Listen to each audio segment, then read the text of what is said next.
So, our last review of the day is going to be for the film Dawn of the Planet of the Apes. Dawn of the Planet of the Apes is the sequel to Rise of the Planet of the Apes. Rise of the Planet of the Apes, which came out in 2012.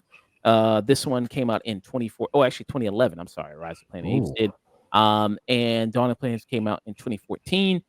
This one, the poll, I put a poll, which Planet of the Apes movie should we go back and review, since the new one, Kingdom of the Planet of the Apes, is coming out this upcoming week here, and we're going to be doing a review for that Friday, 8 p.m. Central Standard Time, twitch.tv/afternoon tune. Let's check that out for us.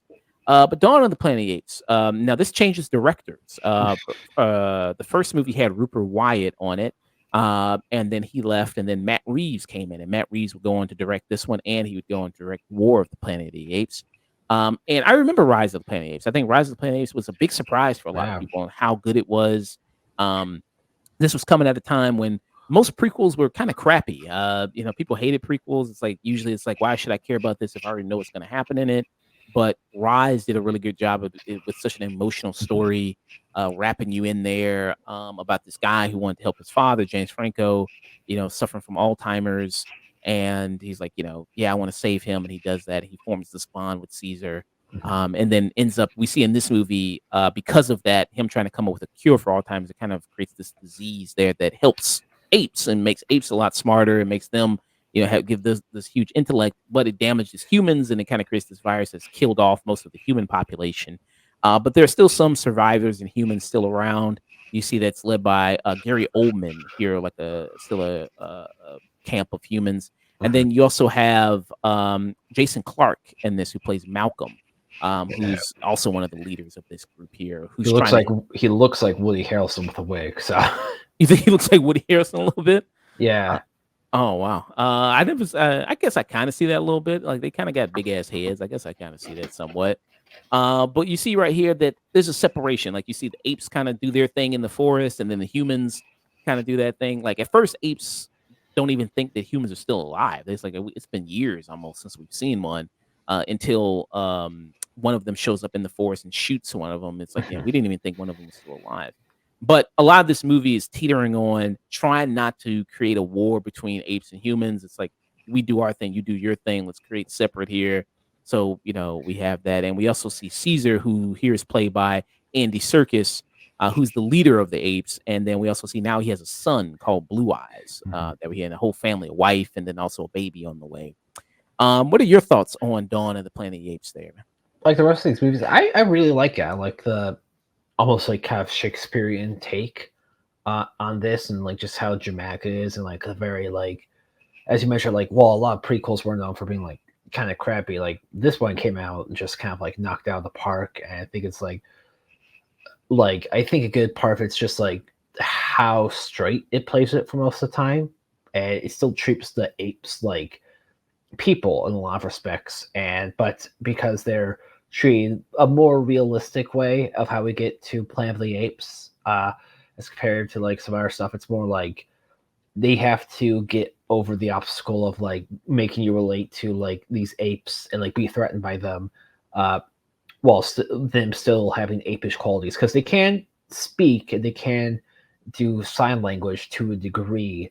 But still, like, a lot of it's done by like their body language and their facial expressions, and just the CGI in this movie. It's just it's known for being like one of the, like, if you reference like insane looking CGI, like this is one of the movies that's gonna be referenced.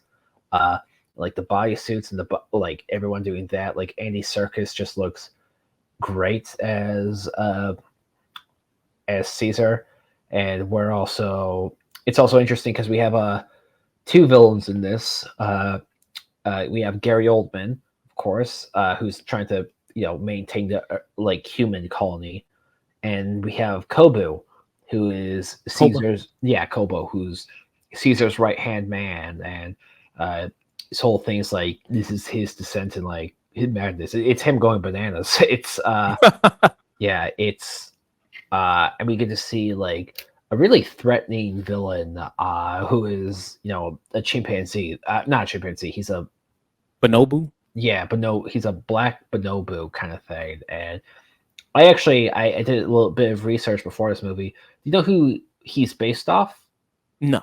He's based off Joseph Stalin, because Oh, Kobu was a nickname Joseph Stalin had before he became the dictator of Russia. Well, it was in his Russian Revolution days, but and this is kind of like they took some inspiration of like him trying to like kill Caesar and like take over and put in propaganda for the other apes, and things just got worse and worse. so this is like what he did to the Bolsheviks, and then Yeah, him trying to take over Lenin, and then yeah. yeah. Okay, I didn't know that actually. Oh, okay. But you see with Koba, or Kuba there, that yeah, I mean, you understand his reasoning Mhm. because he very very much hates humans, and when he discovers that humans exist, he wants to go like, hey, we got to go, we got to wipe them out. And we saw also this in the first movie as well. I mean, he was heavily tortured, heavily experimented on, and we see in this scene of him talking to Caesar here, about why they should do it here, which is very well done by the way. Mhm.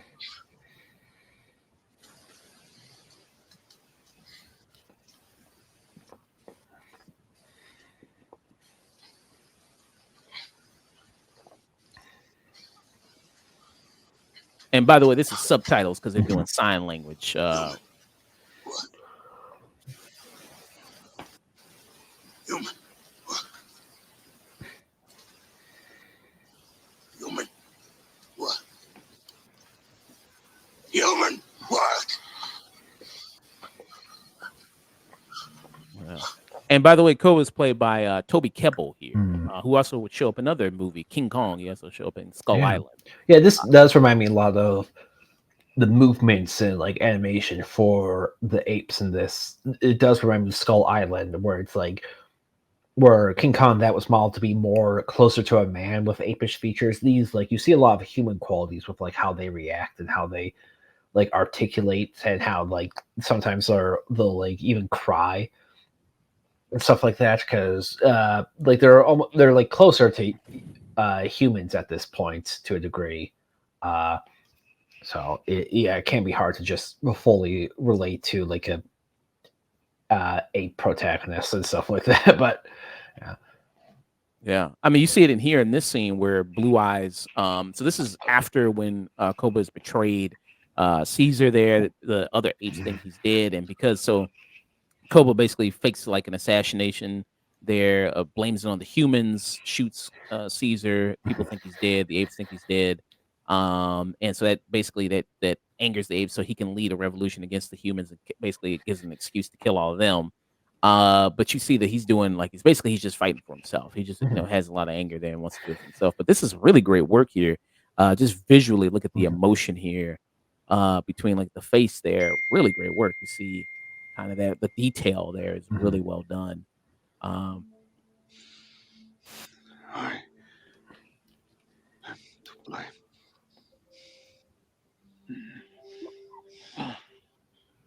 I chose to trust him because he is ape.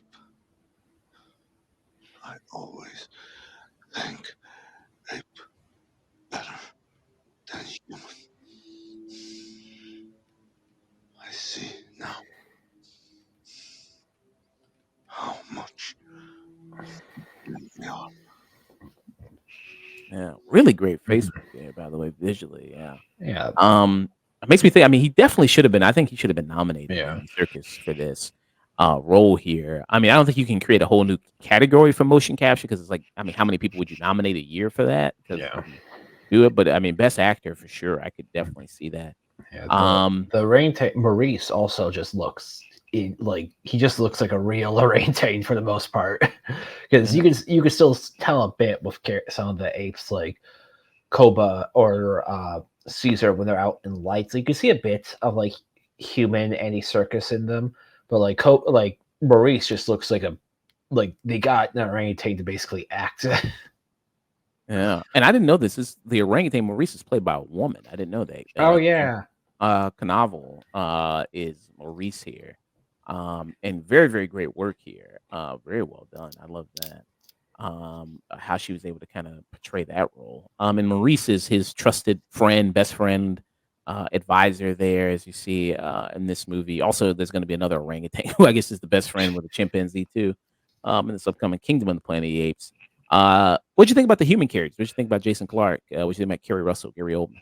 I think they are, less developed, but in a way they are far less the stars of this as opposed to the first movie where it's like most of that movie is James Franco's movie.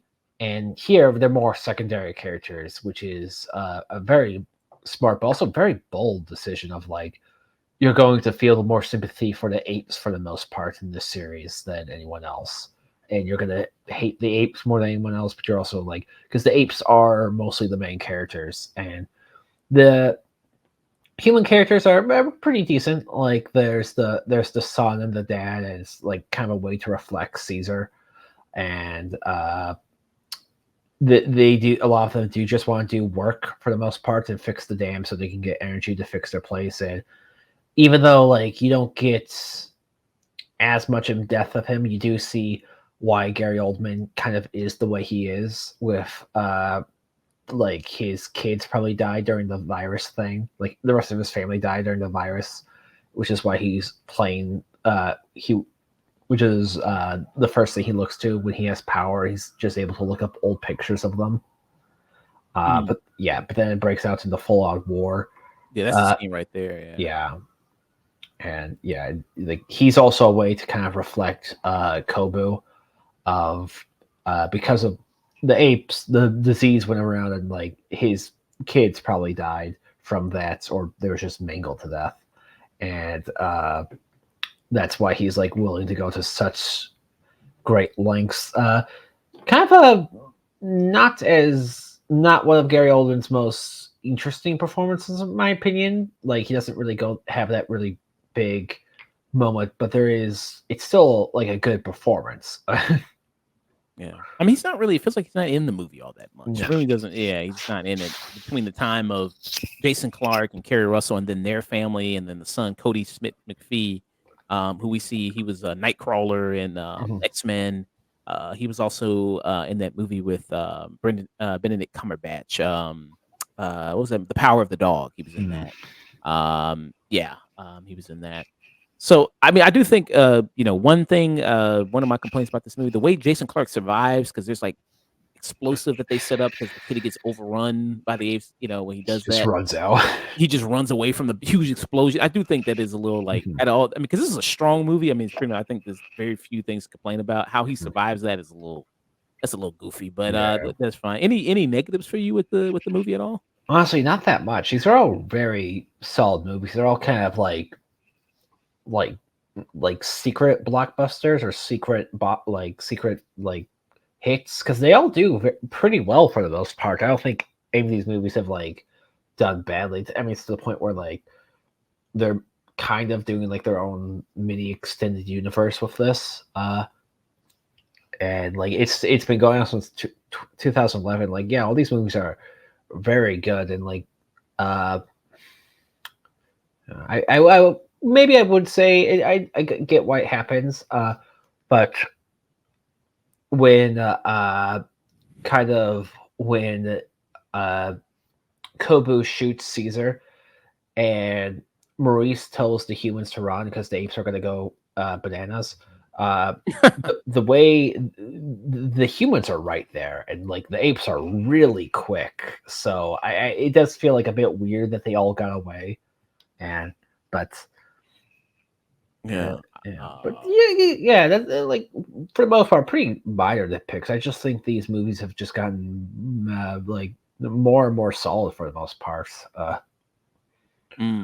Yeah, and that's a good scene because when that happens, I mean, he immediately knows what's kind of going to happen because of the run there. I mean, that's a lot of really great stuff there too. I mean, this definitely is more focused on the apes than it is in the last movie. So that's pretty good. You get to see their life and how they kind of operate in their dynamic. What'd you think about? I don't want you to give a whole review, but War of the Planet of the Apes. Do you think it's like one of the best trilogies that we've had? I'd say so, definitely. Okay. Especially like in the last 20 years. Like, I don't think any of these movies are really weak. I might even say the weakest one might be the first. Uh, uh, Rise of the Planet of the Apes. But it's because that movie does kind of do a lot of like wink, wink, nudge, nudge kind of things with like, oh, get your hands up. Where Tom Felton says like, "Get your hands off me, you damn dirty ape," or the James Franco subplot I wasn't terribly interested in as much. Uh, or like, or the first kind of half of like Caesar's just at the house and stuff like that. So like, that was the least interesting stuff, but it builds to all this stuff and it just works really well later on. And each movie has a different antagonist, has a different like motive and different story. Uh, but the next movie had Woody Harrelson as the Colonel human villain. Yeah, he's like a kind of like a Marlon Brando, like an apocalypse Mhm. now type figure there. And we see kind of more of the evolution of the virus in this, where it's turning human beings back to more primitive type beings, that they're regressing. They can't even talk. There, as you see, and yeah, I mean, you kind of see that here in this film. And this is kind of Caesar at his one of his lowest points, I think, Mhm. in this one, because he gets captured in this one. Um, yeah, what are you expecting from Kingdom of the Planet of the Apes? Man, I'm really curious. I think we might get like because we are gonna get that little girl and stuff like that. I am I am wondering if like they're gonna kind of imply that she might be like the girl we meet. Like it wouldn't make that much sense, but like almost a girl is like kind of like the descendant of the one of the girls who like flew off into space and all that stuff. Or like we might see more humanoid apes later on. Like apes are like taller and stuff like that, have more like human qualities because they're still like relatively apes, like build wise. But they're still like they're adapting stuff, like they're walking for the most part. They're wearing clothes. They're even wearing clothes in this movie where the mother wore like a thing around her head. Yeah, I do kind of think that was a way to just kind of symbolize that, like, or a way to just tell the audience, like, yeah, okay, this is Caesar, this is the girl one. yeah, yeah, probably. Yeah, like this is his wife. This is not his son. Or something, Yeah, to yeah. differentiate there between it. Mhm. Uh, I am curious how more we're gonna go and like how much more advanced technology we're gonna get in this. Like if we're gonna go full sci-fi. mm. So I don't know. So this being 300 years, they said I don't think it's not supposed to be close yet to like the Planet of the Apes from 1968, right? There's still time before No, we catch up yeah, to that period. Because in that period, they have like a full, basically civilization. They have like houses. They have yeah. that stuff there. Here, they're still kind of still making stuff out of sticks and branches and Hmm. that type of stuff there. But they have I guess that cattle prod thing. They have Hmm. that that's still there. Um, but yeah, man, I do love Dawn of the Planet of the Apes a Yeah. lot. I think it is an amazing movie. I think it's a great sequel Oh yeah. to Rise. I think it basically tops everything about the first movie. Like I said, it's more focused on Mhm. the apes, which I appreciate. Um, great performances from the Mhm. cast there. Andy Serkis, I think, definitely should have been nominated for his performance Yeah. here, as Caesar, or his just work in general with these movies. Yeah, his Uh, speaking scenes are still very like whenever any of the apes speak in like Dawn, it's kind of like it's a very oh shit kind of moment. Especially when Kobu speaks of it's like it's pretty frightening, all things considered. Yeah, and humans don't even know apes can speak at this time. So when that moment happens, when he gives that big no or get Mhm. out or Mhm. something like that, it's a powerful moment for sure. Um, yeah, I mean, it's hard to name any real flaws with this movie besides the one I No. named there. I think this is really just strong all the way through. Really great piece of sci-fi. For me, I would give it a very strong peak, high Mhm. peak there. What about you? Final thoughts rating? Yeah, yeah, I might give it a peek too. Yeah, I will have to see the new board. Is that the new one? The fourth one. Uh, What? the one that's coming out. Oh, Kingdom, Kingdom. Kingdom, yeah, Kingdom. I will have to see that, but I think Dawn might be my favorite movie of the trilogy thus far. Yeah. I think Dawn is really good. I think people think maybe War is the weakest if they had to pick. I think people I think still like War, but I can kind of see why they call it the weakest. I will have to watch and compare because that was the one I've only seen it once, I want to say, as compared to these two, which I've seen more often. Yeah. I mean, yeah, but it's like I don't think there's really a weak movie in this. I would say like I could see someone saying like, yeah, it's weaker, but not like a bad movie. Yeah. So yeah, I mean, what was your rating for it? For this, Yeah, Dawn. I'll give it a peak. Peak. Yeah. Okay. Nice. So yeah, 2 peaks for Dawn of the Planet of the Apes there. We'll be doing a review for it this upcoming Friday, Kingdom of the Planet of the Apes, the latest sequel to the franchise here. Also changing directors. It's not going to be Matt Reeves anymore. It is going to be let me see what's the director's name. Wes Ball is going to be the guy. He did the Maze Runner movies. Oh, really? Huh. Yeah. I've only seen one of those. So that should be interesting. Yeah, he did the first 3. He did the Maze Runner, he did the Switch Trials, and he did the Death Cure.